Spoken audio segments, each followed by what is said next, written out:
कहते हैं कि राम जी का जब राम राज्य था, एक दिन एकाएक उनके दरबार में एक कुत्ता आया और उसने लक्ष्मण जी से राम जी से मिलने की इच्छा जाहिर की।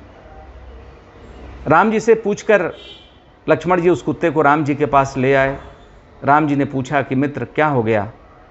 कुत्ते ने कराहते हुए अपना माथा दिखाया राम जी को और कहा कि मेरा माथा फट गया। राम जी ने पूछा कैसे? उसने कहा कि मैं सीधे रास्ते खड़ा था, एक सर्वथा नाम का भिक्षु ब्राह्मण, उसने मेरे माथे पर एक डंडे से चोट की और मेरा माथा फट गया, मैं खून से लहूलुहान हो गया था। आप उसे दंड दीजिए, क्योंकि आप न्याय के देवता हैं, आप धर्म पालक हैं। और तमाम ऐसी चीज़ें जो विद्वत्पूर्ण होती हैं वो कुत्ता मनुष्य की भाषा में भगवान श्री रामचंद्र जी से कहने लगा। भगवान श्री रामचंद्र जी ने उसकी इस बात को मंत्री परिषद में रखा।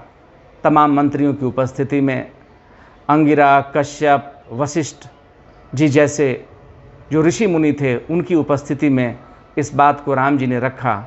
सब ने मिलकर के कहा कि हे राम जी, आप राजा हैं, जो सज़ा देना चाहें उस सर्वथा नाम के उस भिक्षु ब्राह्मण को दे सकते हैं जिसने इस कुत्ते को चोट पहुंचाई है। उसे दरबार में बुलाया गया और जब सर्वथा भिक्षु आया तो राम जी ने कहा कि तुमने इसे क्यों मारा? तो उसने कहा कि हे राम जी, मैं भिक्षा से अपना जीवन यापन करता हूँ। आज मुझे भूख लगी थी, मुझे भिक्षा भी नहीं मिली थी, ये रास्ते में खड़ा था, कई बार मैंने हटने के लिए कहा, ये हटा नहीं और क्रोध में मैंने इसे उस डंडे से मार दिया। काफ़ी देर तक कार्यवाही चली। राम जी ने उसकी बात को भी सुना और राम जी ने कहा कि क्रोध अच्छी बात नहीं होती, क्रोध में देखो इससे चोट लगी।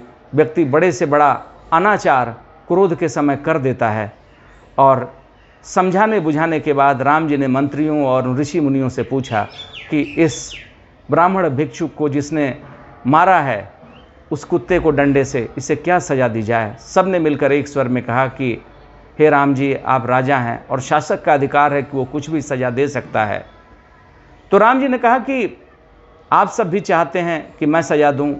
तो सब ने ये कहा कि राम जी, हम ऐसा क्यों न करें कि कुत्ते से ही पूछ लें कि आखिर इस सर्वथा भिक्षु को क्या हमें दंड देना चाहिए। सब ने मिलकर के कुत्ते से पूछा।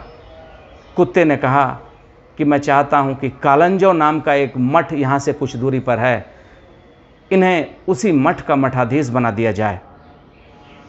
ये सुनते ही सभी लोग अचंभित हो गए, आश्चर्य में पड़ गए कि ये उनके पदोन्नति की बात कर रहा है या उनके अवनति की। ये तो दंड की बात ही नहीं कर रहा, ये तो कह रहा है कि उस मठ का मठाधीश बना दो। सब ने पूछा कि आखिर तुम क्यों चाहते हो कि उसे इस मठ का मठाधीश बना दिया जाए? राम जी एक तरफ बैठे बैठे मुस्करा रहे थे। राम जी ने कहा कि ये कुत्ता जानता है कि ये क्यों इस सर्वथा भिक्षुक ब्राह्मण को उस मठ का मठाधीश बनाना चाहता है, इसी से पूछ लो। कुत्ते से जब पूछा गया तो कुत्ते ने कहा कि पिछले जन्म में मैं उसी मठ का प्रधान सेवक था, मैं मठाधीश था, मैं कई सेवा के अच्छे अच्छे कार्य करता था, लेकिन कई बार जब मुझे लालच होती थी, कई बार ऐसे कार्य, ऐसे कृत्य जो मुझे नहीं करने चाहिए, वो कुकर्म भी मैं कर बैठा अनजाने में कि कर्म अपना प्रभाव डालता है। और आज शायद उन्हीं गलतियों के कारण मैं कुत्ते की योनि में आया हूँ।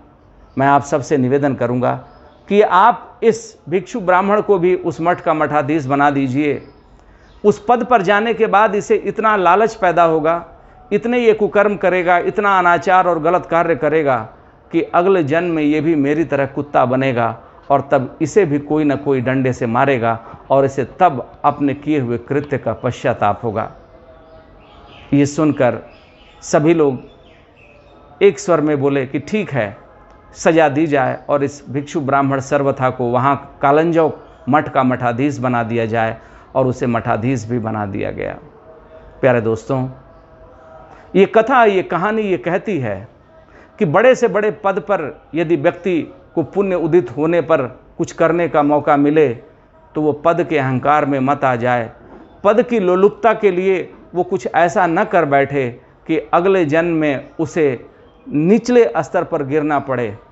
कहते हैं ना कि इंद्रादि देवता भी स्वर्ग की प्राप्ति के बाद यदि कुछ गलत कर बैठते हैं और जैसे ही उनका संचित पुण्य समाप्त होता है वो मृत्यु लोक में धड़ाम से गिर जाते हैं। इसलिए जब भी कोई पद मिले, जब भी कोई ऐसा स्थान मिले जहाँ हमें सम्मान मिले, जहाँ हमारा गौरव हो, हमारा मान हो, तो सबसे ज़्यादा ज़रूरी होता है कि हम उस पद को बचाए रखने के लिए, उस प्रतिष्ठा को बचाए रखने के लिए कोई ऐसा कृत्य न करें जिससे हमारी आंखें शर्म से झुकें, क्योंकि परमात्मा सब कुछ कर सकता है लेकिन अपने बनाए गए नियमों में बदलाव नहीं करता। इसलिए आवश्यक है कि हम अपने कर्म का लेखा जोखा सही मायने में नाप तोल कर रखें ताकि हमारा जीवन धन्य हो सके।